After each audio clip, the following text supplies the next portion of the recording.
My health is particularly good, so my psychological treatment lasted only about 5 months. Returning home, my car glided through the familiar roads leading to burning sun, the oppressive atmosphere seemingly clinging to my mind.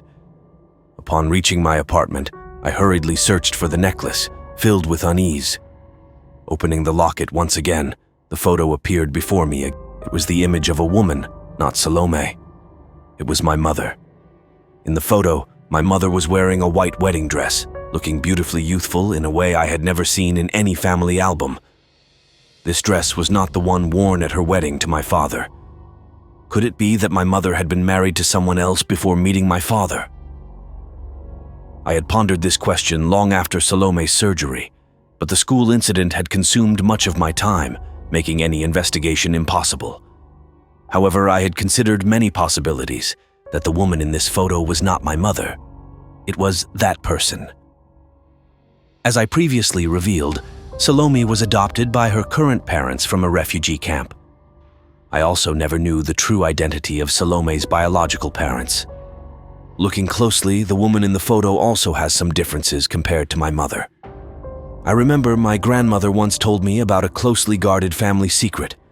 My mother had a twin sister.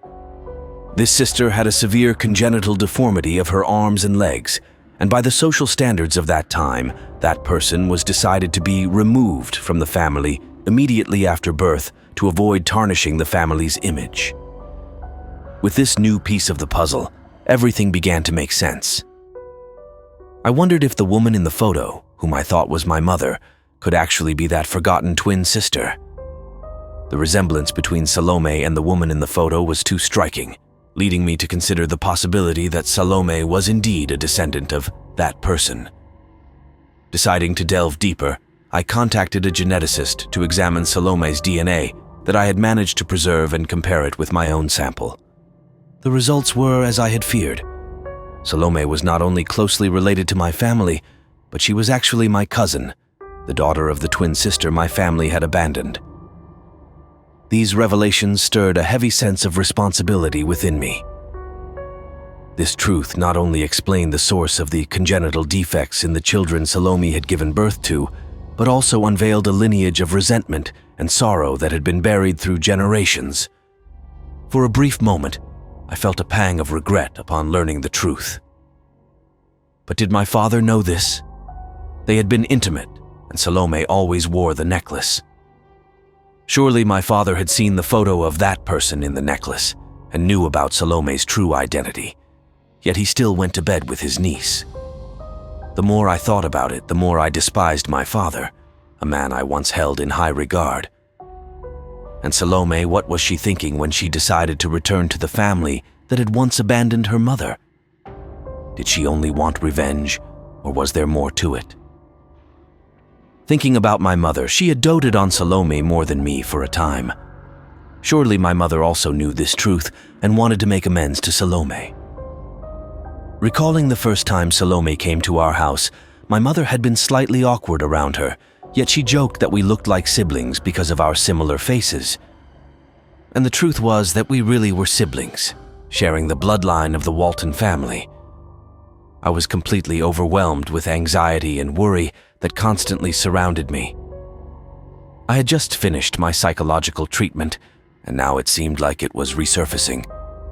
But I needed to know what 𝐒𝐤𝐚𝐥 and my father were planning next. As the sole heir of the Walton family at that time, I needed to be stronger to quash any malevolent ambitions towards my family. Knowing 𝐒𝐤𝐚𝐥's true identity haunted me day and night. I felt like I was walking on a tightrope. I suddenly pondered the soul within 𝐒𝐤𝐚𝐥's body.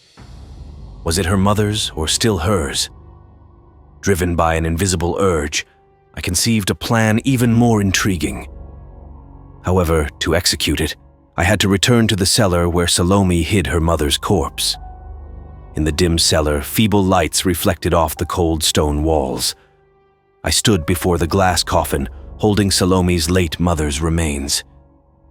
In my hand, I held a picture of the woman in 𝐒𝐤𝐚𝐥's locket, resembling my mother, a mix of strangeness and familiarity. The innocent smile on her face, the gleaming eyes reflecting wedding joy, yet within them a hint of lingering sadness. I hesitated about my cruel intentions, but upon reflection I resolved to proceed. In the small kitchen of the apartment, I sat before the tiny stove, heating a large pot containing broth made from 𝐒𝐿𝐴𝐚's mother's bones. The boiling water's hiss sounded like eerie music, full of dynamism and macabre. Each waft of steam from the pot carried a distinct flavor, a sweet taste of revenge I reserved especially for 𝐒𝐿𝐴𝐚. I recalled warnings from the psychic I'd recently met. She said if 𝐒𝐿𝐴𝐚 consumed anything made from her mother's bones, if it was her mother, her soul inside 𝐒𝐿𝐴𝐚's body would be dragged to hell, and 𝐒𝐿𝐴𝐚 would perish instantly. Carrying the pot of broth from 𝐒𝐿𝐴𝐚's mother's bones, I passed through the hospital doors with light steps but heavy burdens. Inside, the silent and eerie atmosphere of the psychiatric hospital pervaded, making me feel like I entered a different world, a world of solitary emotions and endless nights. 𝐒𝐿𝐴𝐚 sat on the bed, faint light from a small window casting a pallid glow on her face. Her trembling hands clutched a white bowl, signs of anxiety and unease. My heart couldn't muster joy at 𝐒𝐿𝐴𝐚's current state. She was officially the lunatic I desired.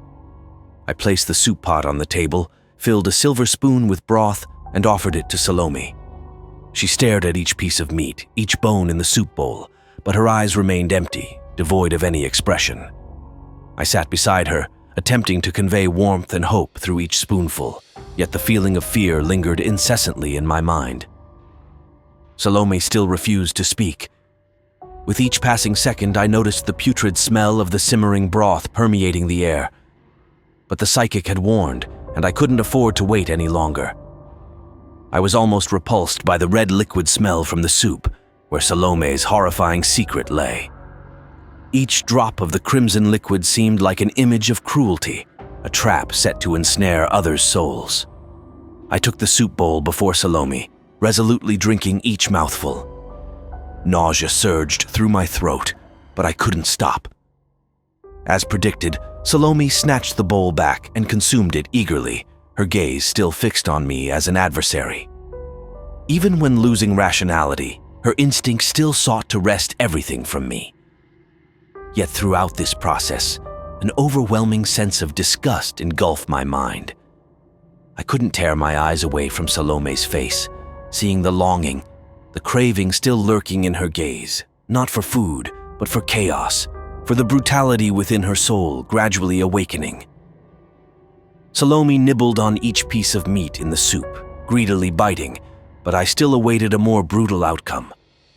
Each sip, each bone she swallowed seemed like a direct blow to my soul. I felt myself being drawn into chaos, a strange journey between hatred and obsession. The pain and horror seeped in, like an endless black hole engulfing my mind. Beside me, 𝐒𝐿𝐴𝐚 continued to munch, unaware of the imminent danger she faced.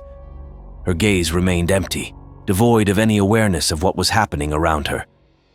But suddenly, as she swallowed the last piece of meat, something changed. 𝐒𝐿𝐴𝐚 suddenly convulsed. A tremor spread through her body, but not like a typical seizure I'd seen in psychiatric patients.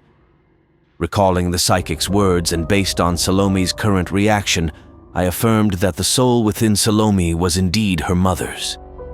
In just a few moments, her mother's soul within 𝐒𝐿𝐴𝐚's body would dissipate, and 𝐒𝐿𝐴𝐚 would die. To avoid suspicion about 𝐒𝐿𝐴𝐚's death, I needed to leave immediately. After ensuring no one was in the hallway, I stepped out of the hospital room, filled with chaos, but mostly not the joy I desired. Each step I took mingled with 𝐒𝐿𝐴𝐚's screams echoing outside the hospital corridor. My revenge still continued, and the next target was my father. As I walked back to the mansion, a place that had long since lost the warmth and joy of a family, my father returned from a business trip. Knowing about 𝐒𝐿𝐴𝐚's condition, he still maintained the same carefree attitude as the way he faced my mother's death. I sneaked into the kitchen, a place where my father often enjoyed delicious meals. I poisoned his food with enough toxins to make him writhe in pain before dying. Then, I carefully covered my tracks and waited. When everything was ready, I waited for my father to return from work. As he entered, I greeted him mechanically with a smile. Going upstairs, I played a saxophone track that he used to listen to with my mother. In the quiet of the building, the music mingled with my father's dying scream. I cried over the success of my days of revenge, yet there was also a tormenting regret. Now I would have no family left. As the music ended, I walked down the stairs to the dining room. I couldn't believe my eyes. I was stunned. Salome was not dead. She stood in my house looking perfectly healthy. But she was holding a dagger, plunging it into my father's heart. I panicked so much that I slipped and fell hard down the stairs. The impact caused my head to bleed. My heart raced as I faced Salome's gaze once again. I couldn't believe that after all my efforts, my plans for revenge had ended like this. Everything had gone far beyond my control. Salome stared directly at me, her eyes void of emotion, but I felt she knew what I would do next. I could not find the words to express what I was feeling. As footsteps approached closer, I backed away in terror. Salome looked at me with a cold gaze. Without wasting any time, she began to unravel all the questions in my head. She mocked me by revealing all the childish schemes I had secretly conducted. She knew I would tamper with her mother's remains, so she had secretly switched them with my mother's. Hearing this, I was stunned. That soup from the other day. I dared not think further. Salome used her knowledge of me to orchestrate a revenge more diabolical than my imagination. She admitted to exhuming her mother's corpse, creating fake evidence of possession to deceive me into believing her mother's soul returned. She meticulously mimicked her mother's habits and speech, convincing me of a supernatural change. As for my father, he fell victim to Salome's manipulation. She hypnotized him, replacing his happy memories with ones of my mother's betrayal she concocted. I felt like a puppet, manipulated by Salome's every whim, as if she had predicted my every move from the start. Salome confessed that she had returned to seek revenge for her biological mother, having endured a miserable existence right from birth. Being of the same Walton bloodline, while Salome lived in slums, I dwelt in luxurious mansions. Then, instead of killing me, she committed suicide right before my eyes. That was Salome's most brutal form of revenge. She left me behind to continue living in agony and with a tormented conscience. However, I still called the police that night. As the police led me away, I no longer had the strength to resist.